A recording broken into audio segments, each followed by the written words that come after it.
handshake, yes. Every time. We keep the tradition going. And we also have on the line Ifeanyi Okpara, celebrated sports analyst. I wish you were here to partake in the handshake, Ifeanyi. It's our little ceremony that we do on SaharaSports 101. You're welcome, viewers. This is SaharaSports 101. My name is Kwesi, his son Baako, and I'm here with the indefatigable Faloye. I hope that means something good, man. I have to look it up. Yeah, nice one, man. Thanks for having me. And like I said, on the line, we have Ifeanyi Okpara joining us. Ifeanyi, you're welcome.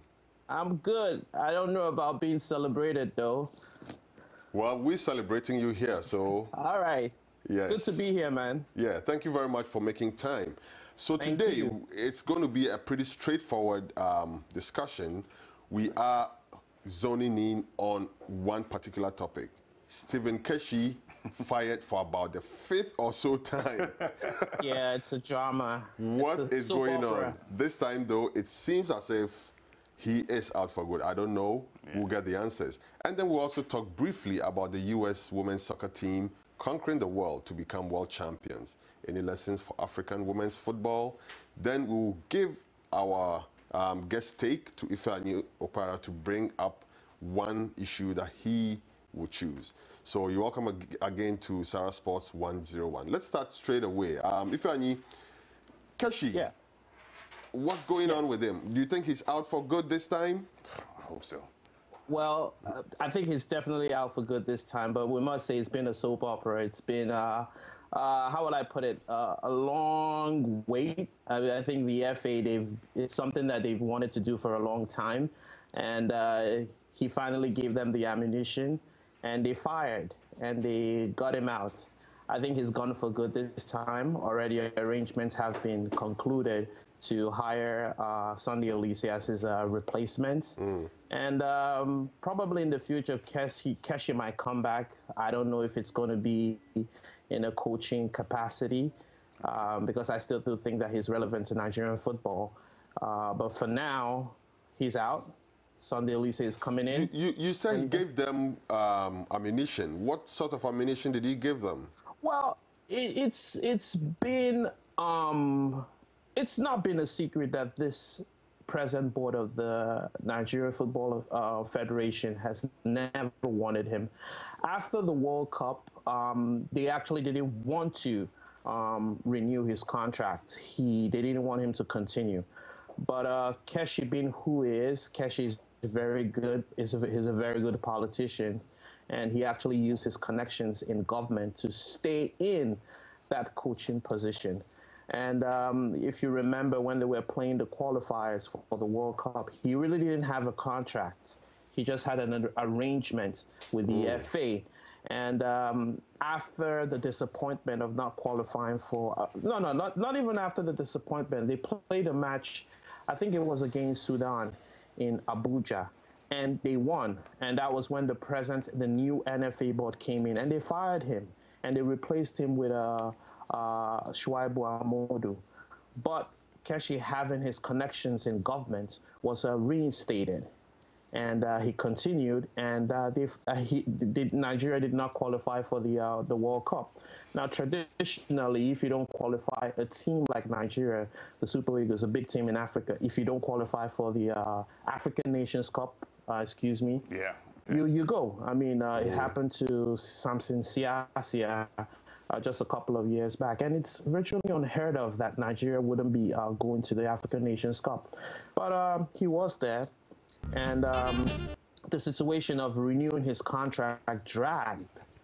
You know, it took a long while. It took about 6 months, and finally they had to renew the contract. But the contract that was given to Keshi wasn't something that he wanted.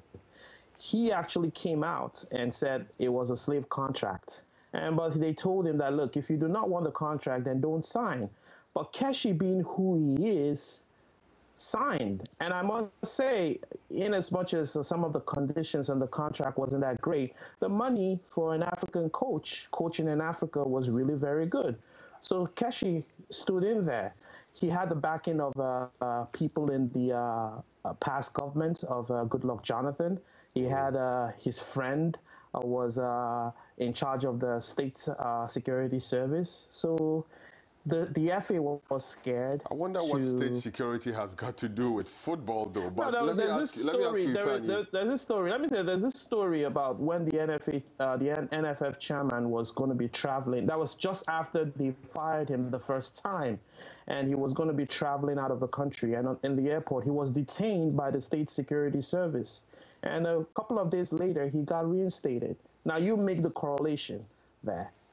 You know, and he got when they fired him last Saturday, it came on the heave of Buhari removing that same head of the State Security Service, and immediately it was done. They got the ammunition. But let me just go into the process of what actually. Hold on a second. We'll come to that, Ifeanyi. We'll come to that in a second. But let me ask you first, Humble Prince. What are your thoughts on Stephen Keshi? Finally, so to speak. To be honest with you, first of all, I think his reign as the coach for the Super Eagles was definitely tumultuous. I mean, it wasn't without drama. You know, it was always up and down. He was, again, like Ifeanyi said, you know, I think him not qualifying for the African Cup of Nations, that was a huge blow to his career. And then also, I also want to say that, you know, I don't think Stephen Keshi, I think the game got by him. The game has evolved more than his experience, because one of his flaws is that he's not very technical. So I think that hurt him. And, you know, his replacement is some of the things that, you know, they hope to bring back. I know we're going to talk about that as well. But and again, like I said, it was a roller coaster ride, up and down, up and down. He's in today, he's out today. So if I was him, technically, it's like, you know, I'm not wanted here, so why am I even here? I would have left. And then, you know, the fact that there was rumors that he applied for the Ivory Coast job, I think, you know, the NFF was investigating that. Like, you know, I think that hurt him as well. Well, he's a coach and he needs a job. So, and especially with the way the Nigerian FA was treating him, I would still be looking elsewhere for a job. Yeah, just but wasn't in case. he? I don't know if he was under contract at the time, or he was probably in limbo at the time. And you know, I guess it's something you should have put out there. Like, you know, you're applying for the job. Don't do it sneakily. It's just a shame to see this and like this, because I think Stephen Keshi, even as a player, was a good representative for the Super Eagles. You think he was a better player than a coach? Yes. You think so? I think so. Ifeanyi, was Keshi a better player than a coach? Oh, most definitely. Yes. I mean, when Keshi was appointed even I followed him from his time with the coach of Togo and the coach of coaching Mali. I never thought he was technically a very good tactician, and technically he really wasn't that good of a coach. Coming to coach in Nigeria, you could tell, because yes, they did win the African Nations Cup, which I think was a whole, you know, it's something that we could talk for another day, but it wasn't really that he built a formidable side. If you look at the way Keshi's approach to coaching, you can't see a definite philosophy. You know, and yes, he did bring up a couple of players from the from the local league that came in, and but today you really don't hear so much about them. They really haven't developed to the point that a lot of Nigerians will be proud of. So I would say he's a leader. I think that really helped him. But in terms of being a good tactician and technically in depth, nah, he definitely a better player than he was as a coach. I think Humble Prince has a question for you, Ifeanyi. Sure. Oh, yeah. So, Ifeanyi, I don't know if we're going into the next topic yet about I was just about to, unless you want to move, because I was actually going to move on to Sunday Oliseh in a minute. No, well, that's what I was going to, so you can let him go on. All right, so yeah, Ifeanyi, let's look at Sunday Oliseh now. You just mentioned that, you know, he has been announced, or he's just about to be announced. I don't know which one it is. By Tuesday, he should be making that announcement. Okay, as a new head coach for. One thing personally, I'm happy that another former player is taking over the Super Eagles. Yeah. Secondly, I'm happy that local talent is being exploited, you know, rather than all the money. I'll give you an example. In Ghana, for instance, we did an assessment the other time, and the coach was being paid more than the president. Yes. So you can see the amount of money that goes out of the country when an expatriate coach comes in. But let's look at Sunday Oliseh. I just want to say something real quick before I go to. I knew you would harp on that fact that, you know what, they got a homegrown indigenous coach from. Yes, I knew you were going to harp on that fact, so I just wanted to mention that. Definitely.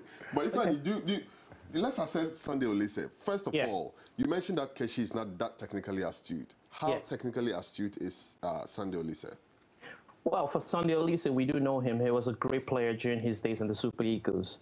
And, you know, one thing that Nigerian coaches have been lacking in the past, or I would say African coaches, some of them that played the game to the highest level, but they don't have the intellectual capacity, you know, to manage big sides. And that is why, you know, after they're done playing the game, they don't turn out to be great coaches. And at the same time, you watch some of them on television doing analysis. It really isn't that great. But on Sunday Oliseh's part, he finished playing football. He played at the highest level. He played for top teams like Juventus, Ajax, FC Cologne, Dortmund. And he went back. He has the UEFA coach, UEFA Pro. That is it's a coaching license, pro license. It's a license. It's one of the top. He has that. It's not easy for that license to be handed over to you.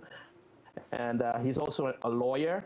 He finished up in LASU. So you could tell that, and you know, he's regarded as one of the best pundits on TV when you know, they play all this competition. He works for a company in Africa called Super Sports, and his punditry has been very, very good. So in terms of the intellectual capacity, he does have that.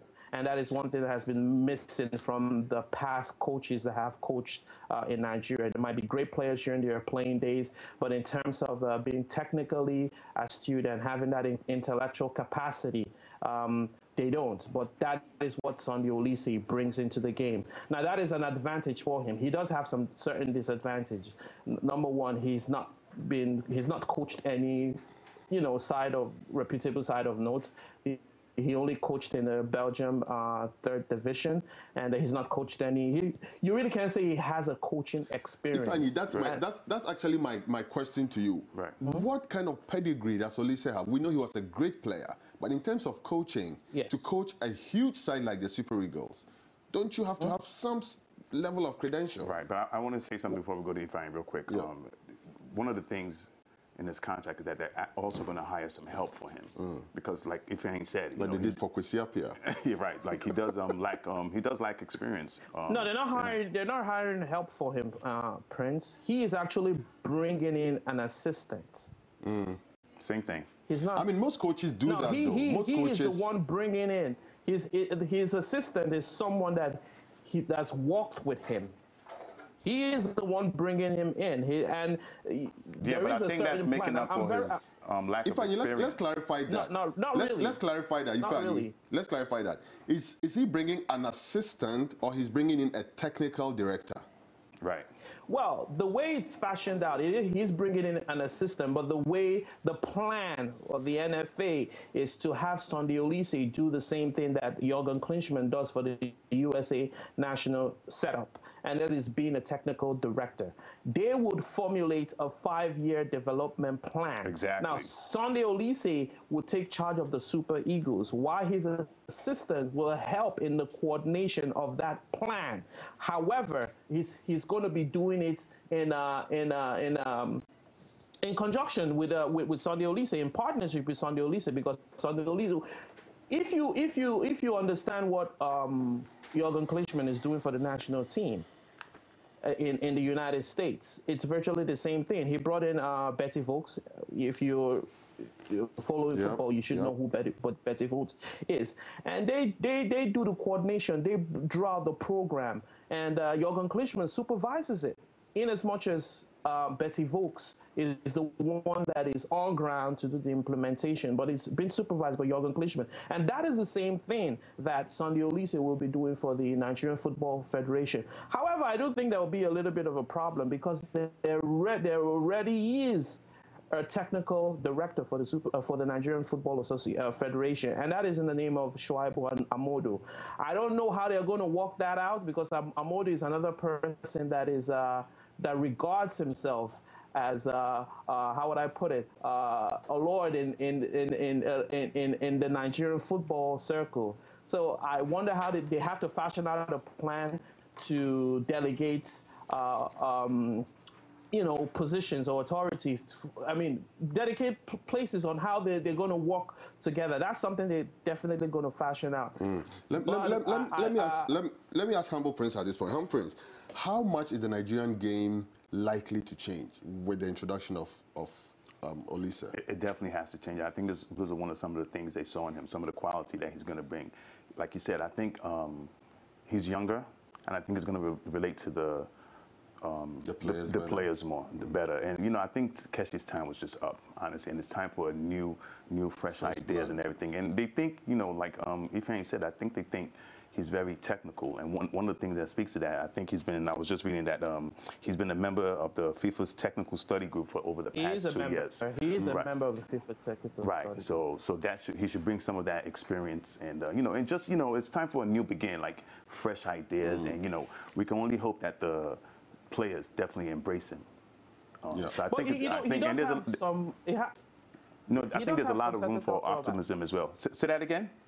He does have some drawback. Like he's of course, lack of experience. Lack of experience is one of them. That he has a strong,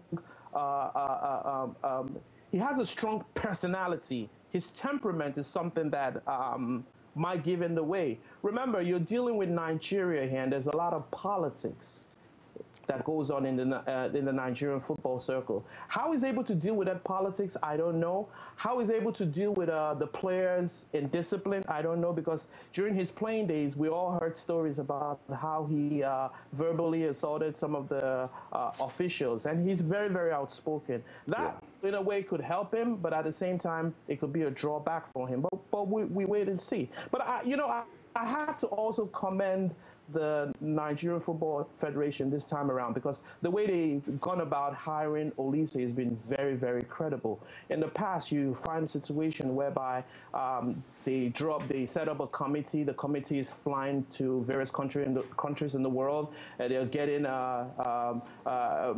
applications. They're sitting down to do interviews. Names are dropped. Big names are dropped here and there. And at the end of the day, some unknown person is picked, and a long time has passed. But in this case, Keshi was sacked on Saturday, and they moved quickly. They identified who they were looking for. They chose Oliseh. They drew up a contract. They drew up a plan. They offered it to him. Everything is just going according to the plan. And that is not something that we have seen from the Nigerian Football Federation in the past, and they must be commended. Thank you very much. Our time is up, but before we go, though, we couldn't obviously look at the other story. However, I still want to ask you for your take. What sports story stood out for you this week? Briefly. No, for me, it has to be the transfers. It has to be the transfers. And the one that stood out for me was yesterday, Basten Schweinsteiger will be going to Manchester United. This period of the season is a very exciting period. It's a period that, players in Europe change clubs.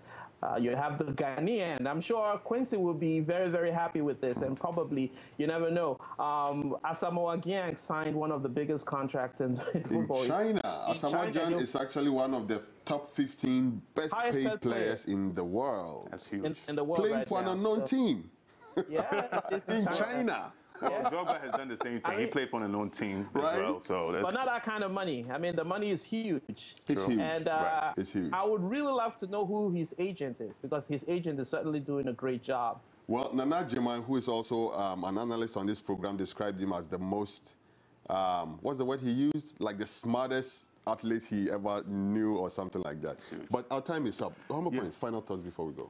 Oh, well, real quick about Sunday Oliseh. I just want to say that, like Ifeanyi mentioned, Jurgen Klinsmann went from playing straight into coaching, and he had success. So I think it's not just based on what he brings, but the players also have to embrace him. So all the things that made Keshi fail, all the indiscipline and everything, they need to just kick that out and welcome Oliseh and help him. It's not just the success of a team. It's just not based on the coach. The player has to do well as well. Effort. So yeah, it's definitely a collective effort. But also, we can't end the show, man, without talking about the national the U.S. women's team. Unfortunately, we've already gone above the time. Well, so we just want to say congratulations to them. They did something. Just congratulate them. There was a ticker tape parade for them, just blocks away from where we sit right now. Exactly. And U.S. football is definitely, they don't call it football though. U.S. soccer is coming of age. Right. But U.S. soccer is more improved on the women's side than on the men's side. Exactly. We are going to look at that next week. Exactly. We'll definitely look at that issue next week. Yeah, and soccer is definitely becoming more popular in the United States. Because that game, the finals, was one of the most watched sports events. 27 million people, more than the Super Bowl. Everything. Yeah. So. And it was sweet revenge for the U.S. women's national team. Thank you very much for watching SaharaSports 1-0. And next week, we're here with the latest sports and the most in-depth analysis from our team. Till then, shake that hand, brother. Keep the love going. Yep. One love. See you. See you later.